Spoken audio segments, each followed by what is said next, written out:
Now going over to the business blunder of the day, you have Kia recalling the Soul and Seltos with issues with their engines. Whoops. Now this comes to us thanks to Jack Fitzgerald over at Car and Driver, which he says, quote, Kia recalls 2021 to 2023 Seltos Soul models with piston ring issue. The recall affects 137,256 Kia vehicles that may have defective piston rings, which could cause enough damage to lead the automaker to replace the entire engine. Ouch, that's a pretty big mistake, and this won't be the first time they've had to do some engine swaps throughout the years. Scrolling down so you can see one of those Kia SUVs. Yeah, I'm not a fan, but that's just me. Now, they say, quote, Kia is recalling approximately 137,256 Seltos and Soul models from 2021 to 2023. The recall population is split between two models, 53,635 Seltos and 83,621 Souls. Recall documents filed with the National Highway Traffic Safety Administration showed that the issue is potentially defective oil ring in both models. The recall affects the non-turbocharged 2-liter engine, and the optional turbocharged 1.6-liter is not affected in the recall, though. So, is it upside down in turbo? According to the recall report, a quality deviation by the piston ring supplier may cause damage to the surface of the cylinder wall over time. In turn, the damaged cylinder could increase oil consumption, causing increased damage, engine seizure, and in limited cases, fire in the engine bay, which, yeah, not great. Pull up that iconic toaster-looking car, a cube-looking car. There's a Soul right there, which, in terms of historical provenance in automotive history, I think is only known for being a hamster mobile with those funny commercials, which, yeah, pretty effective. They stuck with us. That commercial stuck through a long time, and they sold a lot of cars. Recall documents list increased oil consumption, abnormal engine noise, and illumination of the oil pressure light on the dash warnings of the issue. Kia will notify all owners with impacted vehicles with instructions to bring their cars to a Kia dealership to be fixed.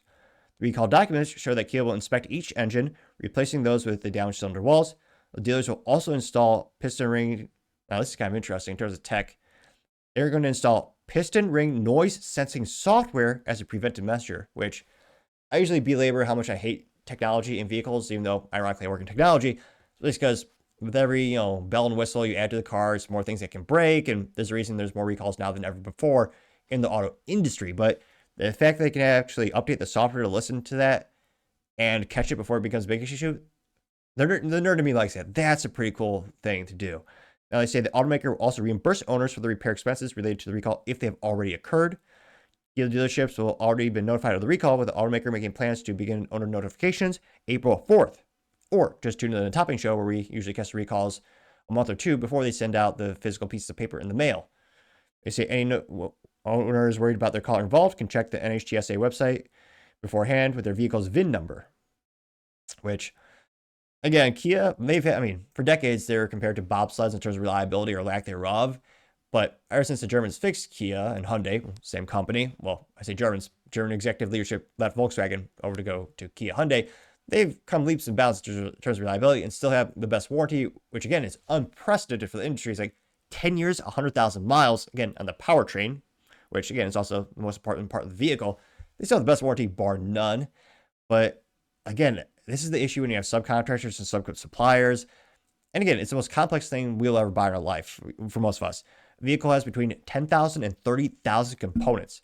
Many of them come from subcontractors, and a lot of them are not made in-house. I mean, traditionally, the manufacturer will make the engine, transmission, the body panels, the frame, but a lot of the knickknacks, a lot of the smaller pieces, the subcomponents, they come from third parties where they have less control on the quality. And ideally, when they get the products and they get the oil rings and the pieces like this, they should be putting them for rigorous quality assurance to make sure not only they're durable, but consistently tested to make sure all within spec. Which, fortunately, apparently for this situation, they did not. So Kia, gotta say, the recall of two of your most iconic vehicles, gotta say, is certainly the business blunder of the day. Thank you, everyone, for taking the time to tune in today. Again, try to get to 5,000 subscribers by the end of the month. So if you can click that button, I'd greatly appreciate it. Also, give me a thumbs up, thumbs down, or comment. It's a great way to give me some additional feedback, letting me know how I can make the show better and better. Lastly, don't forget to take time to tell your family, tell your friends, tell your coworkers, heck, tell your enemies, tell anyone and everyone. Just stay safe and fight the good fight.